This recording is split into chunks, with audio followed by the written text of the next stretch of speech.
बिस्मिल्लाहिर्रहमानिर्रहीम। अस्सलाम वालेकुम बच्चों। देखिए आज ये बड़ा एक स्पेशल लेक्चर है जो स्पेशल ग्रुप के बच्चों के लिए स्पेशली हमने डिज़ाइन किया है। हम चाहते हैं कि फ़िज़िक्स के अंदर आप रेगुलर ग्रुप के बच्चों से आगे रहें। जैसा कि फ़िज़िकल क्लासेस में आपको पता ही है कि आप उनसे कोर्स में या फिर सिलेबस में आगे हैं। मैं चाह रहा था कि आप हम पास पेपर्स में भी जो है वो आपको आगे लेके चले जाएं, और उसका बड़ा आसान तरीका है कि हमने पास पेपर्स अभी तक किसी की शुरू नहीं किए, तो स्पेशल ग्रुप के बच्चों के हम पास पेपर्स अब शुरू करने जा रहे हैं। लेकिन जब तक हमारी क्लासेस जो हैं वो फिज़िकल मोड में नहीं आती, हम जो यहाँ पर आपको पास पेपर्स करवाएंगे वो उन चैप्टर्स के करवाएंगे रैंडमली जो हम पढ़ चुके हैं। ऐसा नहीं होगा कि हम चैप्टर 3 के सारे पास पेपर्स करवाएं या चैप्टर 4 के, हम रैंडमली करेंगे। जैसे चैप्टर 3 हमने किया हुआ है तो चैप्टर 3 का एक न्यूमेरिकल ले लिया, किसी और लेक्चर में हमने किसी और चैप्टर का ले लिया। इससे होगा ये कि आपको एक तो वो जो पुराने चैप्टर्स आपने पढ़े हुए कहीं ना कहीं वो भी आप दोबारा देखेंगे, पढ़ेंगे, रिकॉल करेंगे, तो वो जो आप भूल चुके होंगे शायद वो याद आ जाएगा। दूसरा, आपको इन पास पेपर से ये अंदाज़ा भी होगा कि बहुत सारे ऐसे न्यूमेरिकल भी पेपर में आते हैं जो बुक में शायद उस तरह से मौजूद नहीं है जैसे वो पेपर में आते हैं, और फिर हम उन्हें कह देते हैं ये तो आउट ऑफ बुक आ गया। तो मैं इतना तो आपसे एग्री करूँगा कि बहुत सारे न्यूमेरिकल पूरी अंग्रेज़ी के एतबार से बुक जैसे नहीं होते, लेकिन कोई भी न्यूमेरिकल ऐसा नहीं होता जिसको सॉल्व करने के लिए जो आप फॉर्मूले लगाते हैं वो बुक में मौजूद ना हो। फॉर्मूले वही लगेंगे जो बुक में मौजूद हो, लेकिन पूछने का अंदाज कभी कभार न्यूमेरिकल का वो इतना अलग और मुख्तलिफ हो जाता है कि बच्चे समझ नहीं पाते कि ये न्यूमेरिकल किस टॉपिक का। इस मसले को हल करने का आसान तरीका ये है कि ज़्यादा से ज़्यादा पास पेपर सॉल्व करे जाए। उससे आपको जो कॉन्फिडेंस मिलेगा, नॉलेज तो मिलेगा, लेकिन जो कॉन्फिडेंस मिलेगा वो आपके फाइनल पेपर में काम आएगा। तो हम आपको पास पेपर के छोटे छोटे जो हैं वो सेगमेंट्स के ऊपर कुछ न्यूमेरिकल्स करवाएंगे। इस वक्त मैंने जो न्यूमेरिकल सामने लिखा हुआ है ये न्यूमेरिकल बुक में इस तरह से मौजूद नहीं। ये न्यूमेरिकल मैंने अभी चैप्टर 8 से लिया है, और आप पहचान भी चुके होंगे अगर आप न्यूमेरिकल पढ़ रहे होंगे कि पेंडुलम का वर्ड जो है वो मौजूद है। और पेंडुलम जाहिर सी बात है चैप्टर 8 का हिस्सा, और अभी हमने ताज़ा से पढ़ा भी है, लेकिन ये न्यूमेरिकल आप पूरी बुक छाल मारें इस तरह से नहीं मिलेगा आपको। और शायद ये पेंडुलम पर आने वाला सबसे मुश्किल न्यूमेरिकल, अगर ये न्यूमेरिकल आपसे सॉल्व हो जाता है तो फिर जितने भी पास पेपर्स में पेंडुलम के न्यूमेरिकल आए मेरे ख्याल से वो सारे भी सॉल्व होने चाहिए। तो हम इन स्पेशल लेक्चर्स में उन्हीं न्यूमेरिकल्स को लेंगे जो बुक में उस तरह से मौजूद नहीं है जिस तरह पेपर में आते, क्योंकि जो बुक वाले न्यूमेरिकल हैं वो तो हम कर ही रहे होते हैं साथ में। तो इन लेक्चर्स में हम वो न्यूमेरिकल करेंगे। हर हफ्ते इंशाल्लाह एक लेक्चर आपको दिया जाएगा जैसे भी स्पेशल ग्रुप के लिए हो, ये एक्स्ट्रा लेक्चर हो जिसमें पास पेपर्स के न्यूमेरिकल्स आपको कराए जाएंगे। तो आइए सवाल पढ़ते हैं, हो सकता है नज़र ना आ रहा हो तो मैं पढ़ भी देता हूँ। A simple pendulum completes 4 vibrations in 8 seconds on the surface of Earth। वो ये कह रहा है कि भी मान लीजिए ये आपके पास कोई डोरी है, इसके साथ ये कोई बॉडी अटैच्ड है, आप इसको लेकर आए इस पॉइंट ए पर, और इस पॉइंट ए से आपने इसे रिलीज किया, और ये फिर इस ओ से होता हुआ ये पहुंच गया किसी और पॉइंट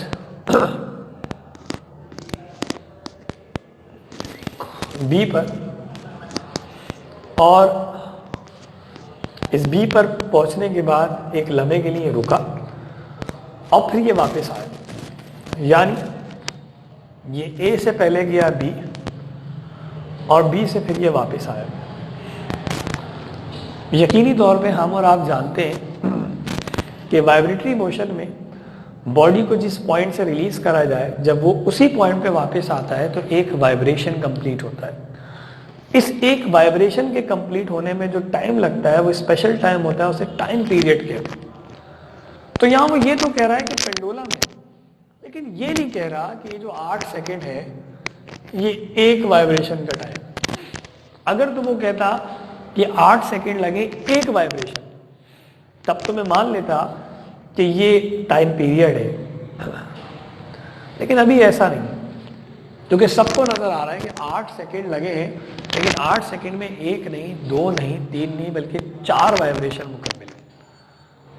अब ये 4 वाइब्रेशन का टाइम तो सिर्फ टाइम होता है, टाइम पीरियड नहीं होता। तो अगर मैं इस न्यूमेरिकल में देखूं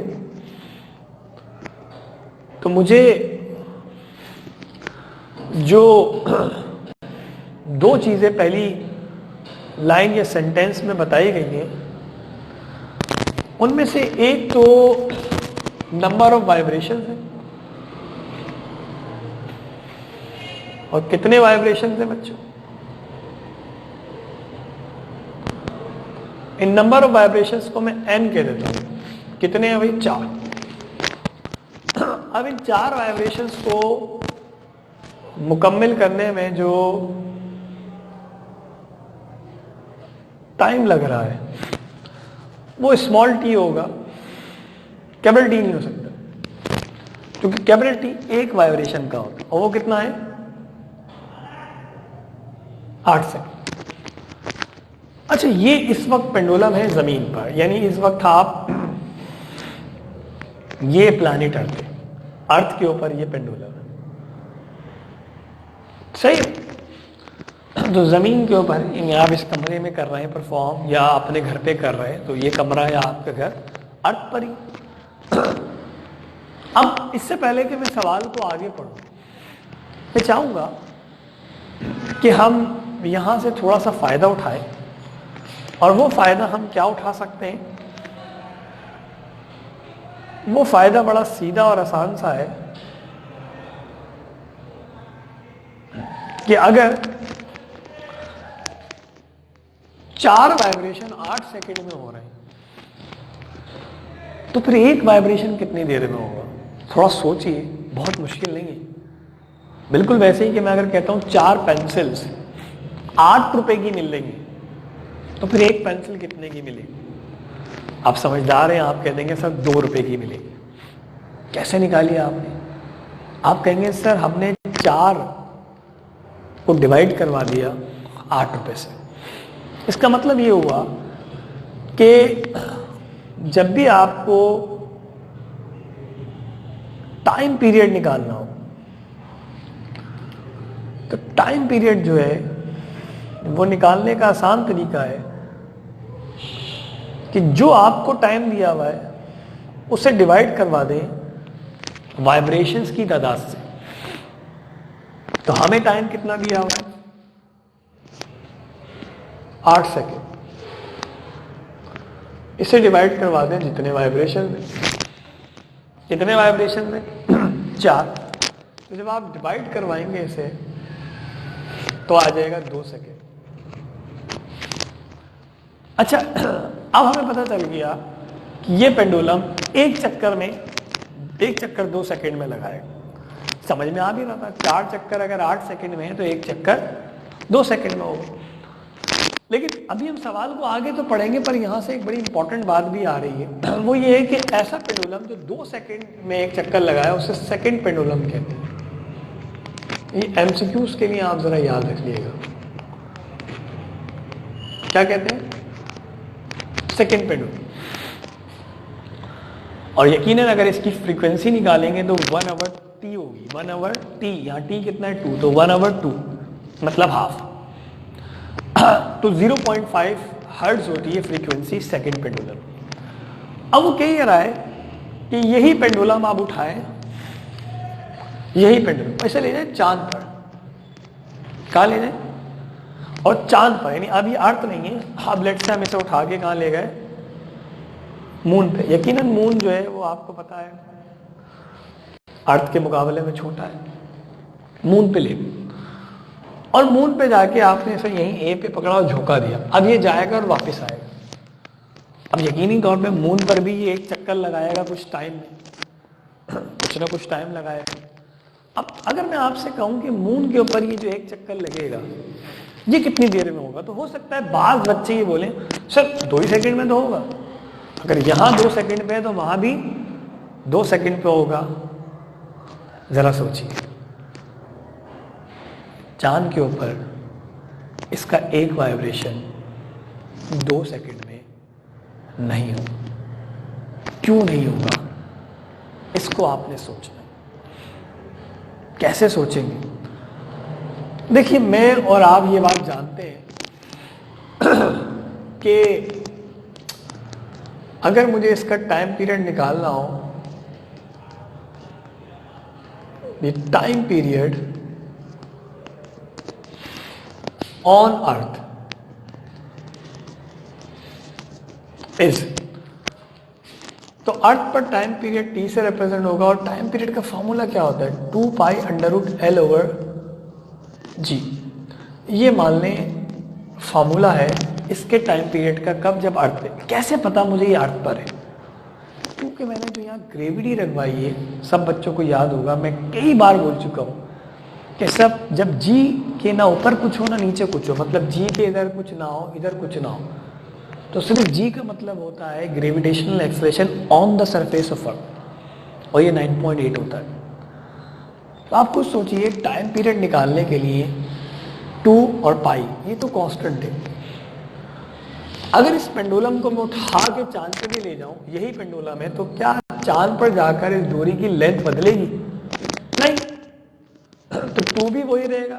अगर जमीन पे 2 है तो चांद पर भी 2 रहेगा। पाई जमीन पे अगर 3.142 है तो चांद पर भी 3.142 होगा। इस स्ट्रिंग की, इस डोरी की जो लंबाई यहाँ जो है वही चांद पर होगी। तो आप कहेंगे सर हम तो पहले ही कह रहे थे कि टाइम पीरियड वही रहेगा। रुकिए रुकिए, ठहरिए, 2 वही है, पाई वही है, लेंथ वही है, लेकिन क्या चांद पर भी ग्रेविटी उतनी ही होगी जितनी जमीन पर है? हरगिज़ नहीं। अगर आपको याद नहीं आ रहा तो चैप्टर 6 का न्यूमेरिकल नंबर 4 जाके देख लीजिए। हमने चांद पर ग्रेविटी निकाली थी और वो 9.8 नहीं आई थी, बल्कि वो तो 1.613 के करीब आई थी, जो कि ज़मीन वाली से काफ़ी कम थी। तो इतनी मैथ्स तो आनी चाहिए कि जब चांद पर जाएंगे तो बेशक 2 वही है, पाई वही है, लेंथ वही है, लेकिन जी तो बदलेगा, और जब ये जी बदलेगा तो मैथमेटिकली टाइम पीरियड भी तब्दील हो जाएगा। इसीलिए उसने कहा है कि जब आप इसे चांद पर लेके जाएंगे तो बताइए वहां इसका टाइम पीरियड कितना होगा। तो मैं यहां लिख देता हूं कि time period on moon, time period को टी और नीचे मैं छोटा सा m लगा देता हूं, ये बताने के लिए कि ये टाइम पीरियड मून वाला है। तो इस फॉर्मूले के हिसाब से इसी पेंडुलम का जो टाइम पीरियड होगा ऑन मून वो क्या होगा भाई? टी के साथ क्या लिख दूंगा? m। अब फॉर्मूले में 2 भी आएगा, पाई भी आएगा, लेंथ भी वही रहेगी, लेकिन जी जाहिर सी बात है चांद वाला आएगा, और चांद वाला जी मुझे अभी पता नहीं। अब उसने देखें एक कंडीशन दी, क्योंकि ये टाइम निकालने के लिए, चांद पर टाइम पीरियड निकालने के लिए चांद वाला जी चाहिए। उसने यहाँ एक कंडीशन दी है कि भैया जो चांद पर जी होगा वो जमीन वाले जी का क्या होगा? 1/6 हो। तो एक कंडीशन दे दी गई है अकॉर्डिंग टू गिवन कंडीशन, और वो कंडीशन क्या है बच्चों? कि जो ग्रेविटेशनल एक्सेलरेशन हैगा चांद वाला, बस इस अंग्रेजी को आपने एक मैथमेटिकल फॉर्म में ट्रांसफॉर्म करना है कि जो ग्रेविटेशनल एक्सेलरेशन है कहाँ वाला? मून वाला, जिसे हम जीएम कह रहे हैं, वो 1/6 है। 6 नहीं, 1/6 का मतलब 1/6। 1/6 है किसका, जमीन वाले का, और जमीन वाला क्या होता है 0। तो बस अब इतना करें कि इक्वेशन नंबर 2 में चले जाइए और वहां जाकर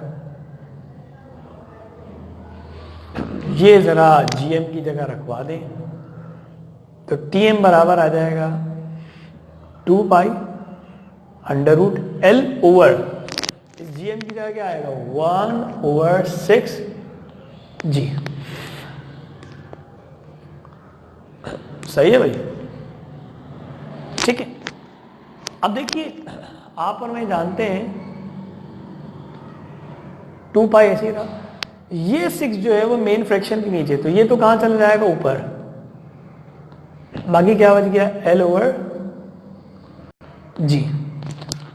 अब बहुत सादा सा सवाल आपसे कि जो टीएम है ये बराबर होगा 2 पाई मल्टीप्लाई बाय, देखिए रूट के अंदर जब चीजें मल्टीप्लाई या डिवाइड हो रही हो तो उन्हें अलग रूट में भी लिखा जा सकता है, ये अलजबरा का उसूल है। तो मैं कर ये रहा हूं एल ओवर जी को तो ऐसे ही लिख देता हूं, और अंडर रूट 6 को मैं अलग कर लेता हूं, क्योंकि 6 अगर अलग करूंगा तो 6 तो रूट में, तो ये अलग हो जाएगा। अब आपने और मैंने ये कहा था कुछ देर पहले इक्वेशन नंबर 1 में कि भाई जहां हमें 2 पाई दिखे, अंडर रूट एल ओवर जी दिखे, तो इसकी जगह क्या आ जाएगा सिर्फ टी, और सिर्फ टी का मतलब क्या होगा टाइम पीरियड कहां पर, अर्थ पर। तो अगर देखिए ये अंडर रूट 6 नहीं आता यहां, तब तो मैं कहता देखो भाई जो टाइम पीरियड अर्थ पर है वही मून पर है, यानी जितनी देर में एक चक्कर जमीन पे लगेगा उतनी देर में एक चक्कर चांद पे लगेगा। लेकिन आपने देखा चांद वाला जो यहाँ पे टाइम पीरियड हैगा वो जमीन वाले टाइम पीरियड के बराबर नहीं आया, बल्कि वो क्या कहता है कि जब आपको चांद पर टाइम पीरियड निकालना है तो जो जमीन का टाइम पीरियड है जो कि कितना था 2, उसे मल्टीप्लाई करवा दें अंडर रूट 6 से, और जब आप इसे अंडर रूट 6 से मल्टीप्लाई करवाएंगे, जब आप इसे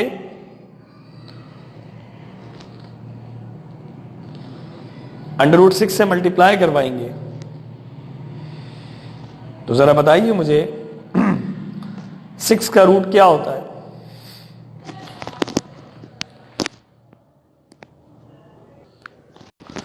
जी भाई, तो 6 का रूट क्या होता है हमारे पास 2.45, और जब 2.45 से मल्टीप्लाई करवाएंगे ये आ जाएगा तकरीबन 4.9 सेकेंड। मतलब जरा कमाल देखिए, वही पेंडुलम है जब उसको आप जमीन के ऊपर रिलीज करते हैं तो एक चक्कर 2 सेकंड में लग रहा है, वही पेंडुलम चांद पे चला जाएगा तो वहां एक चक्कर जो है वो तकरीबन 5 सेकंड में लगेगा। यानी अगर ये पेंडुलम है और जमीन पर ये यूं जा रहा है यूं, तो चांद पर यूं जाएगा ऐसे, यानी ज्यादा टाइम के बाद वापस आएगा, क्योंकि वहां ग्रेविटी क्या है कम है। तो ये आपने 2 बातें आप ध्यान में रखनी है। एक तो ये आपको बताया कि जिस पेंडुलम का टाइम पीरियड 2 सेकंड होता है वो क्या होता है सेकंड पेंडुलम होता है, और ऐसे पेंडुलम की फ्रीक्वेंसी हमेशा 0.5 हर्ट्ज होती है। और दूसरी बात, ये रिलेशन अब आप याद रख लीजिएगा, क्योंकि चांद की ग्रेविटी जमीन की 1/60 होती है, तो ये रिलेशन याद रख लीजिएगा, इससे एमसीक्यूज सॉल्व हो जाते हैं। कभी कभी वो ये एमसीक्यूज में दे देता है क्या देता है कि जमीन पर ये वाला, सॉरी ये वाला, वो आपसे ये कह देता है कि भाई एक पेंडुलम जमीन पर 3.5 सेकंड में चक्कर लगाता है, चांद पे बताएं। तो एमसीक्यूज में आपने ये सब थोड़ी करना है, एमसीक्यूज में क्या करेंगे यहां रखेंगे 3.5 मल्टीप्लाई बाय रूट 6, आगे जाओ। लेकिन ये रिलेशन सिर्फ चांद के लिए है। अगर किसी और प्लैनेट या गैलेक्सी या स्टार की बात कर दे तो वहाँ डेफिनेटली फिर कुछ और होगा। तो जिस तरह चांद के लिए किया बाकी के लिए भी हम कर सकते हैं। तो आपने देखा ये बड़ा एक ज़बरदस्त किस्म का हमारे पास न्यूमेरिकल था। अब आपने करना ये कि पास पेपर्स अगर आपको मिल जाते हैं तो उन पास पेपर में आप सिर्फ पेंडुलम वाले न्यूमेरिकल देखिएगा, सिर्फ पेंडुलम, उनमें से कुछ न्यूमेरिकल यकीनन ऐसे होंगे, ये 2010 में आया था, ये न्यूमेरिकल 2010 में आया है। तो आप सिर्फ पेंडुलम वाले न्यूमेरिकल जरा ढूंढिए और उन्हें सॉल्व करने की कोशिश करिए, आपसे सॉल्व हो जाएंगे। बुक में इसका एक ही न्यूमेरिकल है, वो भी एग्जाम्पल में, जो बहुत आसान है, वो पेपर में नहीं आ सकता। ये न्यूमेरिकल बहरहाल बुक में कहीं मौजूद नहीं है। तो मैं तो शुरू से कहता रहता था कि आप इस फर्स्ट ईयर सेकेंड ईयर को ज़रा एक अलग माने, ये क्लास 9-10 जैसा नहीं है। बहरहाल इस तरह के मज़ीद इंफॉर्मेटिव और स्पेशल किस्म के लेक्चर्स जो हैं वो आपको डिलीवर करते रहेंगे हम इंशाअल्लाह। अगले लेक्चर में आपसे मिलेंगे। अल्लाह हाफ़िज़।